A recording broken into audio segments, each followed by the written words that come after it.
Assalamualaikum warahmatullahi wabarakatuh. Selamat pagi anak-anakku yang selalu dirahmati Allah Subhanahu wa taala. Alhamdulillah rabbil alamin. Wa bihi nasta'inu ala umuri dunya waddin. Wassalatu wassalamu ala asyrafil anbiya wal mursalin sayyidina Muhammadin wa ala alihi wa sahbihi ajma'in. Amma ba'd. Alhamdulillah, segala puji hanyalah milik Allah. Pada kesempatan ini, dalam masa pandemi ini, kita masih diberikan kesempatan untuk bertatap muka via daring melalui pembelajaran matematika wajib kelas 12 agama. Sebelumnya saya mau memperkenalkan diri dulu. Mungkin pada saat kelas 11 agama kemarin coba sempat bertemu dengan saya. Mungkin ada yang lupa. Nama saya Bapak Anggra Oktora.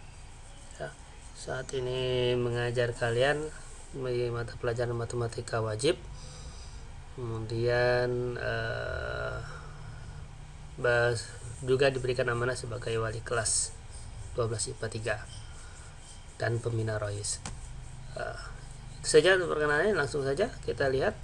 Yang pertama, bahwa matematika wajib ini apa aja yang kita pelajari selama setahun ini. Ada kurang lebih 4 bab yang akan kita pelajari. Nanti kita akan bagi jadi 2 per semester. Jadi semester pertama kita akan belajar tentang dimensi 3 dan statistika. Semester 2 akan belajar tentang kaidah pencacahan dan peluang kejadian. Jadi 4 ini akan kita pelajari selama 1 tahun ini. Mudah-mudahan cepat bisa bertatap muka sehingga bisa maksimal untuk menjelaskan. Kemudian saya jelaskan juga teknisnya nanti. Silakan nanti perhatikan penjelasan yang saya jelaskan melalui video ini. Kalau ada yang kurang jelas nanti silakan bertanya lewat WA boleh atau lewat Google Classroom. Dan lupa kemudian ini videonya dicatat, materinya dicatat. Oke. Kita langsung ke pertama tentang dimensi 3. Jadi dimensi 3 ini dimensi 3 ini adalah tentang bangun ruang. Ini sudah pernah kamu pelajari di kelas-kelas sebelumnya. Bangun ruangan itu ada kubus, balok, prisma, dan seterusnya. Nah, pada kelas 12 ini nanti kita akan belajar tentang 3 macam. Yang pertama tentang kedudukan titik, garis, dan bidang. Kemudian mencari jarak antar titik, garis, dan bidang, serta sudut antara titik, garis, dan bidang. Kita langsung ke yang pertama, kedudukan garis, titik, garis, dan bidang. Oke. Perhatikan gambar berikut. Kedudukan titik terhadap garis. Ada 3 titik di sini yang terhadap garis L. Ada titik A, B, dan C. Titik A dan B, kedudukannya itu terhadap garis L ini berada pada garis atau terletak pada garis. Sedangkan titik C terletak di luar garis. Jadi berdasarkan ini kedudukan titik terhadap garis itu ada 2. Pertama, terletak pada garis. Ini sepanjang garis ini, dimanapun posisi titiknya, yang penting dia ada pada panjang garis ini, maka dia terletak pada garis. Sedangkan yang di luar garis C, dimanapun saja, boleh di atas, di bawah, jangan di samping, karena di samping kalau diteruskan nanti masih bertemu. Jelas dia kalau ditarik garis terus dia tidak akan ketemu, maka itu berarti di luar garis. Oke. Selanjutnya contoh soalnya ini. Titik O. Ini titik O. Merupakan perpotongan antara KM, ini KM garis, KM dan LN. Berarti di tengah-tengah sini. Titik O terhadap KP. Ini KP, titik O nya di sini, berarti di luar garis. Titik O terhadap KM, ini O nya di sini, KM nya di sini. Berarti melewati, berarti letak pada garis. Oke, cukup jelas ya. Kita lanjutkan kembali. Kedudukan titik terhadap bidang. Ini bidangnya, bidang alfa. Ini bidang itu, yang dimaksud bidang itu berarti pertemuan beberapa garis. Ini bidang jajar genjang. Perhatikan jajar genjang apa? Ada 3 titik. titik A, B, dan C sama seperti pada garis tadi, ada dua jenisnya. Yang pertama pada bidang, berarti pada bidang itu titiknya ada pada sepanjang bidang ini. Sepanjang bidang ini ya, bisa di sini, bisa di sini, bisa di sini, bisa di sini, bisa di garis ini, karena garis ini juga pada bidang. Bisa di titik sini, bisa di sudut sini, bisa di pokoknya sepanjang bidang ini, maka dia terletak pada bidang. Sedangkan yang terlalu luar bidang, C, bisa di sini, bisa di bawah, bisa di atas, gitu.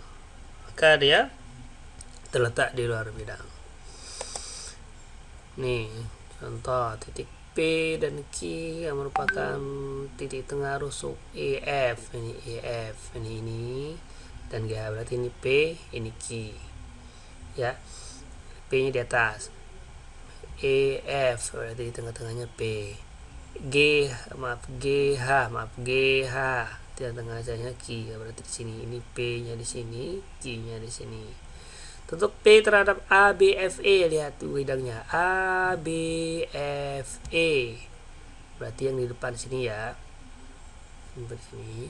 Nah, sedangkan garis titik P tadi di sini. Oh, berarti P itu terletak pada bidang ABFE. Titik Q, lihat sini Q tadi terhadap ADHE, ADHE. Oh, berarti yang di sini sisi kiri. Titik Q-nya di sini. Oh, berarti titik Q-nya ini terletak di luar gaidang ini. Oke, tuh. Kemudian titik kedudukan garis terhadap garis lain. Perhatikan gambarnya, ada gambar A, B, C. Di sini lihat, ini garis N, ini garis M, dia berpotongan di titik A. Kemudian yang kedua, ini garis P, ini garis Q. Ini kalau ditarik sepanjangnya tidak akan ketemu. Kemudian titik C, garis ya, ada gambar C, garis R, garis S, ini bersilangan. Jadi kalau bersilangan kayak gitu, dia tidak berpotongan, tidak sejajar, gitu ya. Cuman kalau ditarik nembus ketemu, kalau didekatkan ketemu. Jadi berdasarkan ini ada tiga jenis kedudukannya. Pertama, gua garis yang berpotongan ya. Berpotongan ini berarti dia ada satu titik dia bertemu, titik persekutuan namanya. Nah, kalau di sini berarti titik persekutuannya di A ya. Kemudian garis sejajar. Garis sejajar ini dia sama-sama terletak dalam satu bidang, tapi dia tidak punya titik persekutuan. Maka kalau ditarik sepanjang manapun tidak akan ketemu. Ini namanya sejajar, P dan Q. Kemudian bersilangan, garis R bersilangan dengan S ini karena garis R terletak pada bidang alfa, sedangkan garis S menembus bidang alfa ya.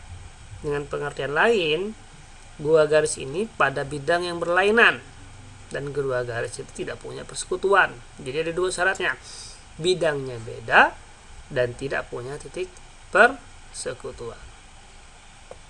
Oke, lihat ini, perhatikan 5 peraturan. Sebutkan pasangan rusuk yang sejajar. Mana yang sejajar? Yang sejajar berarti KN LM, ini sejajar nih. Kemudian KL MN juga sejajar, karena kalau ditarik pun tidak akan ketemu. Selanjutnya, tutuk yang memotong NK. Mana NK? Ini NK. Yang memotong apa? Ada TN, memotongnya di N. Ada MN, memotongnya di N.